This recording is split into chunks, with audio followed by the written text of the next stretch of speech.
Hello everyone, welcome to the Product Marketing Show. I'm your host Krish, and today with me a very special Gil Allouche. How are you doing, Gil? I'm doing great. Thanks for having me, Rish. Lovely. So Gil has a very different profile. So we all know that he's running Metadata for last 7 years. By the way, Gil, it means you've been running for last 2 years because the brand is so fresh and modern. And it's like a textbook for all B2B marketers who wants to pick that up. But Gil has a very unique profile. He's been a product marketing manager and a product manager and a marketer and now a founder for a B2B marketing SaaS. Gil, thank you so much for taking your time. Yeah, again, thank you for having me. And all the props for the brand go to Mark Fober, Jason Widup, our marketing folks, for really trying to create a differentiated brand, more for B2C brand in the B2B world. Lovely. Can you walk us through your founder's journey? You've been you've worn different hats in the past. How did you start Metadata? Before we jump in there, brief give a shout out to our sponsors, Content Beta, a full-stack creative team on subscription for software companies. Create product marketing projects today and get delivery tomorrow. Yeah, I'm a software engineer in my background. I used to write code, a lot of it, robotics and different kind of systems was what I used to do. I always wanted to go more into the business side, deal with the BNL, with the marketing, with sales part. And so post my graduate school, I did my MBA. I started working in product for a little bit and quickly switched into marketing. And I remember my first job in Boston, post-graduate school, I was a product marketing manager for this SaaS product when SaaS was really new. It was like 2007. There wasn't much SaaS out there. The company was really selling an on-premise product. And so I got this little SaaS product to run marketing on because it was grossing like 40, 50K, and they didn't care about shutting it down. They didn't care about, excuse my language, fuck it up. And so they gave it to me and told me, look, it's a business that no one cares about.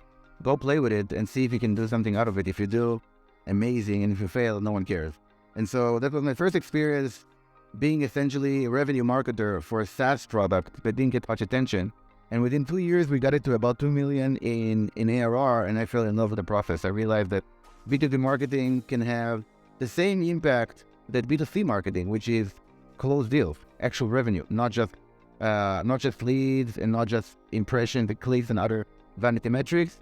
Totally fell in love with the process and the job of being a revenue marketer. I did it twice more for another company in Silicon Valley, and then in a third company that actually was, I think in Bangalore was the headquarters, called Qbol.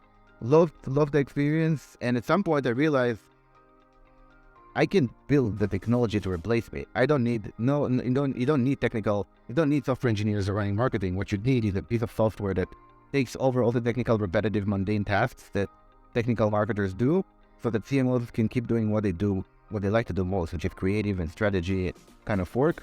And that was the impetus of starting Metadata. I remember I was invited to a venture capital event, and I was giving this talk that I'm just telling you, this story I'm just telling you about how to automate technical, repetitive, mundane tasks, and then being a revenue marketer. Many of the CMOs loved it, and they raised their hand and asked more about it, and if I'll work with them. And I told them, sure, I have a company about it, which was not true, because I didn't start a company back then.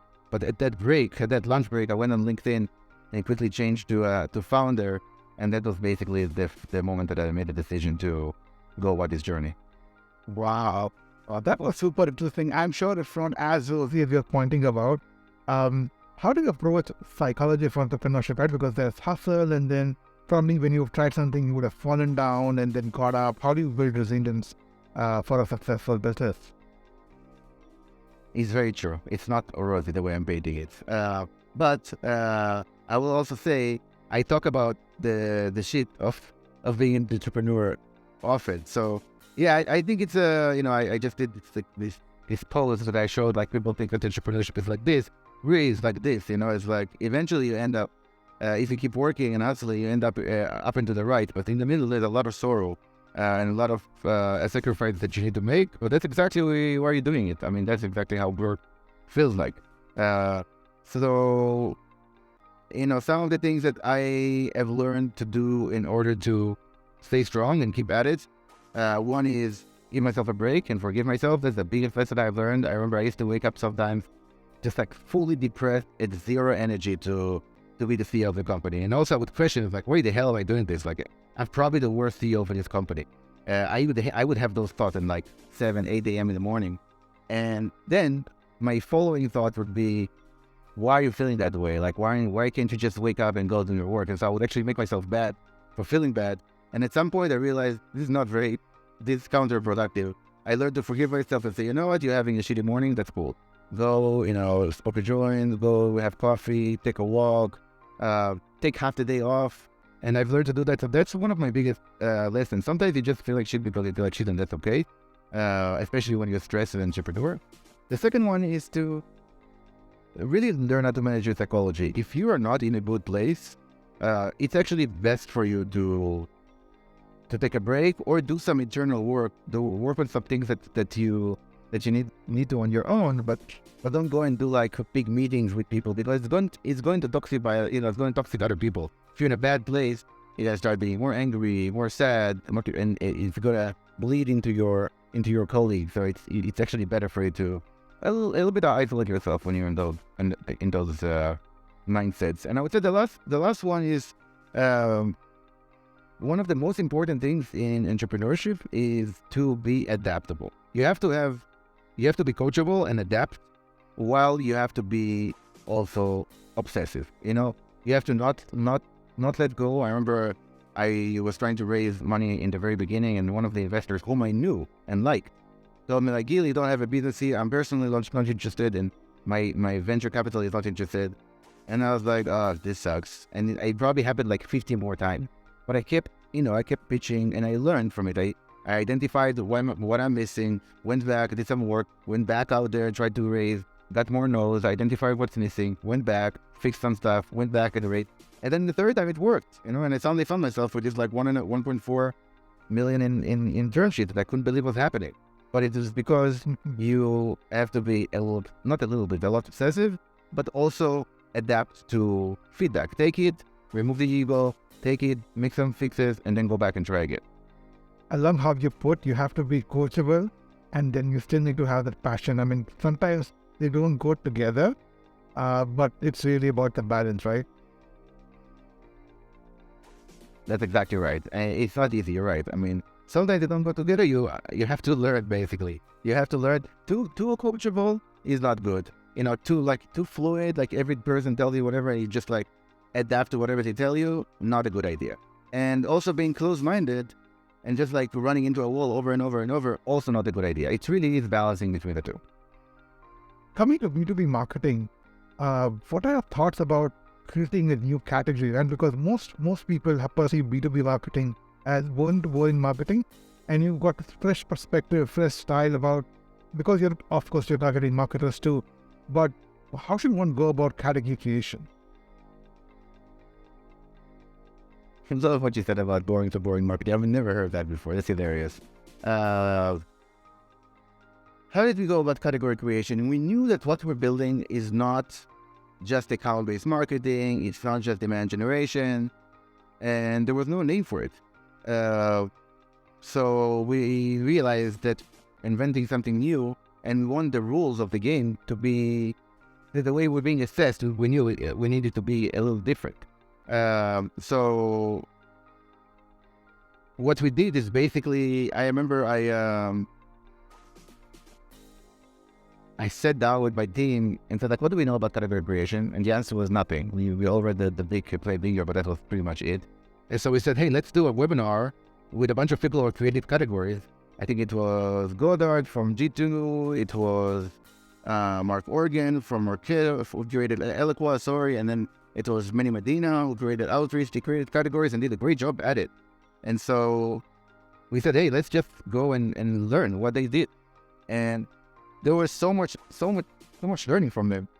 Like, not just like strategic, like actual tactics. This is how you create a category. You have to create a cohort of customers who are calling Gartner and Forrester. You have to, there are a bunch of things that we really learn how to do. You have to introduce it in your pricing, etc. And eventually, I remember Manny Medina was telling me, like, forget about this webinar. This is like totally 2000. Like, create a podcast about it. And that's how I ended up creating a podcast about category creation, so that I can learn how to do the work. And through those lessons, we started building our brand and our category and our conference demand and our community demand. And that's essentially how it happened. What's your advice like for a new company in a competitive market? When should they start thinking about a new category? You know, I was funny. I was asking this exact question, and I remember the exact answer I got. There are two kinds, from what I remember.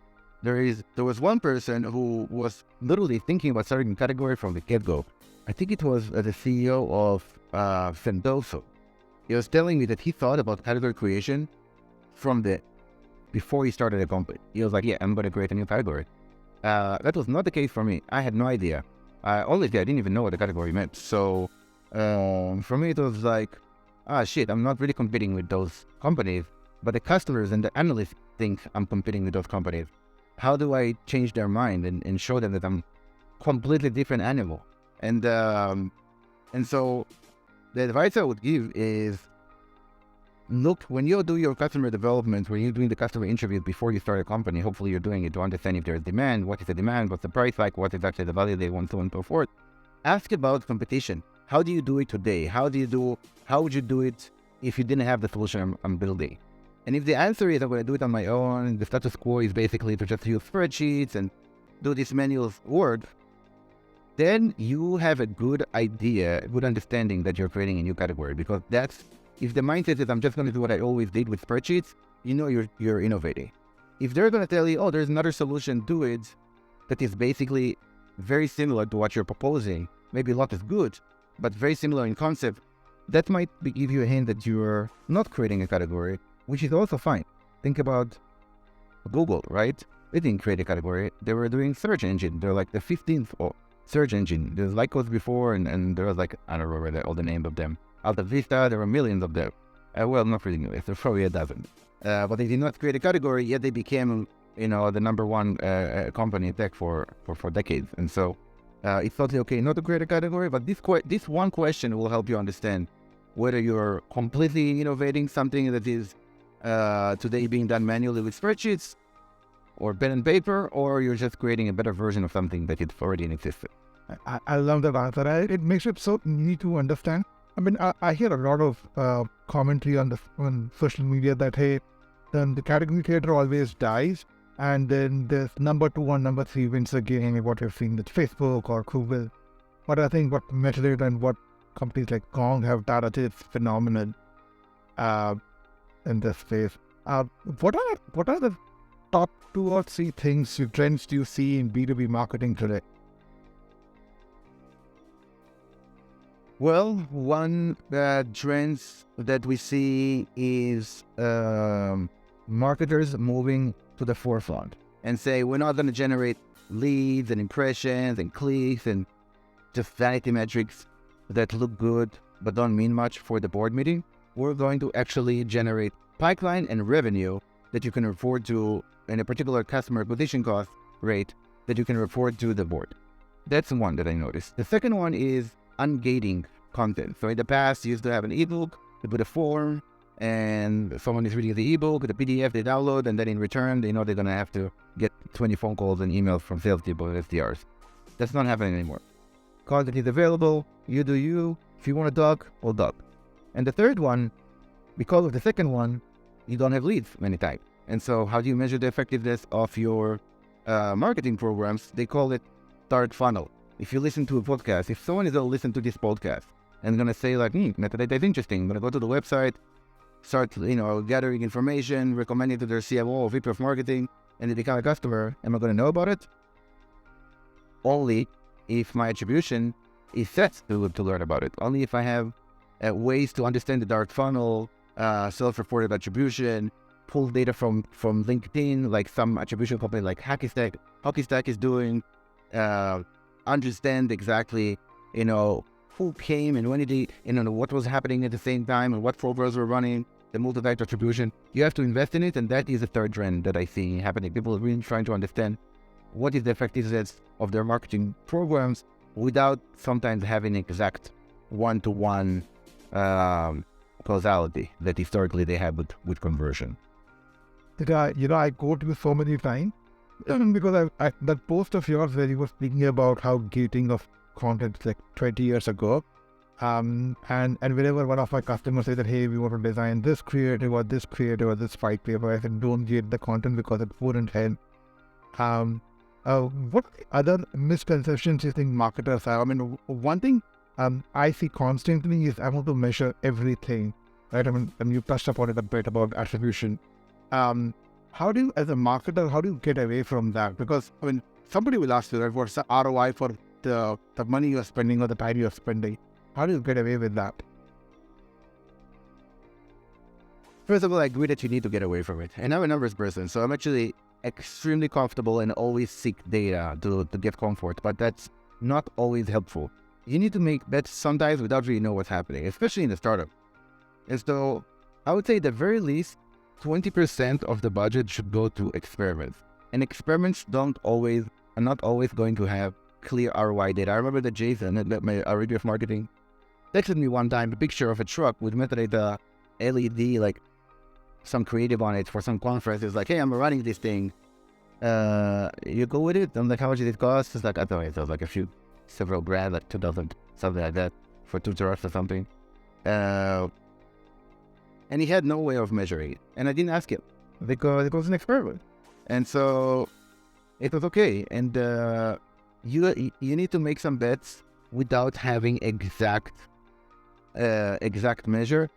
The majority of your work, especially over time, like you're running a program for 1 year, 6 months, you should have an idea of the impact. You don't have to have the idea from week 1. It may take you like 2 months, 3 months to understand the full cycle and the impact of it. Like, for example, you may be doing brand awareness and you may not get opportunities in Salesforce because of the brand awareness campaign directly. But once you do brand awareness and you also have your SDRs doing outbounding, guess what? The open rate is going to go up because now your brand is being recognized by the people you send emails to. And so it may take you a little bit of time sometimes to figure out the ROI, and that's okay. And also, because of that, you need to give every experiment enough time to really understand if it's working or not. And be ready for, most important, if it's working, because many people are getting ready for what if it's not working. That's easy, you just cut it. But what if it is working? How do you identify that and when you do? So a long way to answer your question, not always ROI is going to be there, and you don't always have to measure, especially not from day one. But as time goes by and you're making something more permanent and longer term, you should figure out what value it brings to the company in one way or the other. Awesome. Although I'd like to jump back to entrepreneurship because that's where I get the most inspiration. Is metadata remote? I mean, is the team members working remote? Yeah, we're fully remote. We're a remote first company. That's how you say it, I think. We have employees in 20 plus countries. We get the best talent based on merits, based on success, performance, hustle, and cultural fit, and the rest doesn't matter. The location, the ethnicity, the gender, the age, all of that, like, really, I don't care. That's and it's been very favorable to us to do it because we have really such great talent. I mean, every CEO in the world says the same thing. But I just see that the people who get opportunities that otherwise don't have that opportunity in their local environment. You give them an opportunity to work hard, and they just go for it. They will eat it, they'll just go and work so hard. They have a chip on their shoulders, and I love it. And yeah, I see it a lot. And so remote first company, I think we're going to be like that forever. I have a follow-up question that is probably because I am struggling with that. How do you drive culture when you have everybody working remotely, right? Because, I mean, I have noticed communications normally become a bit more transactional, right? You only talk because they're broke, like coffee place or something nearby. How do you drive culture in a remote environment? So there are a few things that we do well, but there's a lot of things that we try to do. So a few things that work well for us. We have a very happening Slack channel, and some of those Slack channels are like praised and cooler conversations. Like basically trying to replicate reality into a Slack. And I have a rule. It may be because I don't like Slack. It maybe it's because I just try to stay out of this conversation. Let them have their own conversation privately. I stay out of Slack, so I'm never there. And so I know that there's a lot of the culture happening in those channels, and they don't have to worry. It's like a free place to just talk and live as if you're talking in a physical office. That's one. Second one is we pay and encourage members of our team to fly around, get an Airbnb, and hang out with a few other members for a few days a week. We've done that constantly. We have the customer success AM team doing it in New York right now. We're gonna have in the Philippines. We're gonna do an offsite. We're gonna bring people together. We're gonna do multiple offsites though, and we're gonna have one in the Philippines. I think we're gonna do one in India. And so just get them together in an Airbnb and let them work together with one another. It doesn't have to be even the same function. It could be an engineer here, a salesperson here, customer success. Hang out, go to restaurants together. I don't know, do whatever you want to do, and be together. That's another thing that we do that is successful. Hackathons have been proven to be really cool and strong for culture. And then talk about it and celebrate it. All the cliches. Come up with the mission statement. Come up with your core values. Make sure that your team knows about it. Congratulate and praise employees for doing what is culturally able. Like if hustle is one of the things that is important to you, whatever an employee hustled, tell them thank you and give them a gift for it, and tell everyone she did a great job. And of course, last but not least, it's all about it goes from the top, right? If you're talking about hustle, but you're like a 10 a.m. to 4 p.m. founder, and you don't work hard, guess what? No one cares, about you talking about hustling if you're not hustling. And the same thing for being transparent and brutally honest. If you're talking about being brutally honest and transparent, but you're passive aggressive and not give feedback to people, no one gives a shit. No one is gonna do it. So it has to come from the founder, come from the CEO, into the leadership team, into the managers, and all the way to the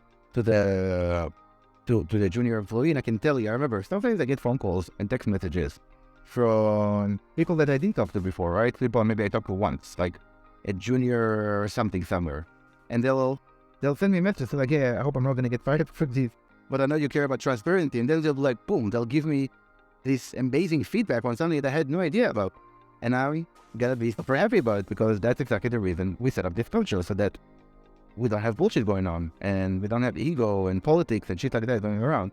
And if you are building a culture where it's safe to speak your mind and talk about those things, then you're going to benefit from it.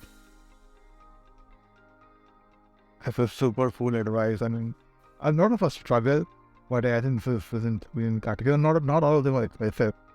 I had Not all of them are expensive. what are the biggest not all of them are expensive.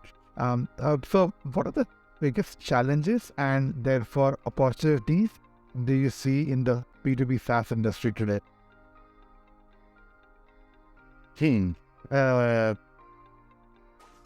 One of the biggest challenges is that you don't really know who does what. So you buy a piece of software and you go to the website and it's like, we do ABC. And actually you buy the product and it's doing like A. And B is a different product and C is a different product. But they tried back. It does, it's like smoke and mirrors. You don't really know what's happening. There's a lot of fluff going on in B2B SaaS and specifically B2B marketing and B2B sales. So there's an opportunity here to be super clear. Exactly what do you do? Show me the product. Give me a free way to try the product, or an online tour, or an interactive demo.